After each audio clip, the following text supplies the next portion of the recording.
बिस्मिल्लाहिर्रहमानिर्रहीम।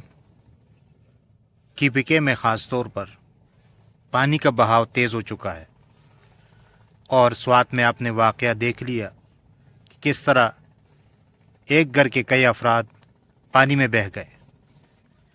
तो यहाँ पर पानी का बहाव ज़्यादा हो चुका है। ये देखें, ये एक दरिया है जो शंगला और बड़ग्राम के बीच में गुज़रता है। 4-5 दिन पहले यहाँ से मेरा गुज़र हुआ तो पानी कम था, लेकिन जैसे मैं कल आया वापस तो देखा पानी बहुत ऊपर तक आ चुका है और पानी इसमें बढ़ चुका है। तो देखिए, इस हालात में लोगों को चाहिए कि अपना जो है वो एहतियाती तदाबीर जो है वो इख्तियार करे ताकि कल फिर अफसोस न करे। इसलिए तो कहते हैं कि अफसोस से एहतियात बेहतर है। तो इसलिए हमें चाहिए कि हम एहतियात करें। और स्वात के अंदर जो वाक़या पेश आया वो आप देखें कि किस तरह लोग जो है वो एक एक करके पानी में बह रहे हैं और पानी उसको लेके जा रहा है।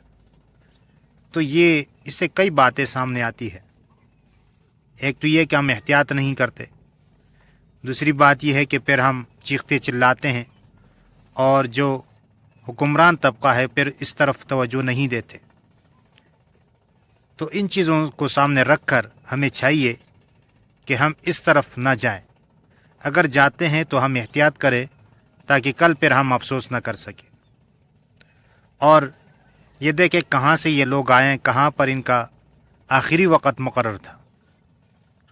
तो ये किसी को मालूम नहीं है कि मेरे साथ क्या होगा। तो इसलिए हमें चाहिए कि तैयार रहे और मौत से पहले मौत की तैयारी करे। और जो लोग इसमें बह गए हैं हम सब के लिए दुआ गो हैं, अल्लाह ताला उनकी मग़फ़िरत फ़रमाए, उनके दर्जात बुलंद फ़रमाए।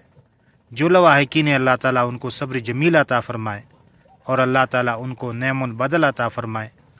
और अल्लाह ताला हम सब को इस तरह हादिसे से महफूज फ़रमाए, क्योंकि ये अचानक आवाज़ है, अचानक मौत आती है। इसलिए अचानक मौत से पनाह मांगे और अल्लाह ताला हम सब को दुनिया और आखिरत में आफ़ियत के साथ रखें। आमीन सुम्मा आमीन या रब्बल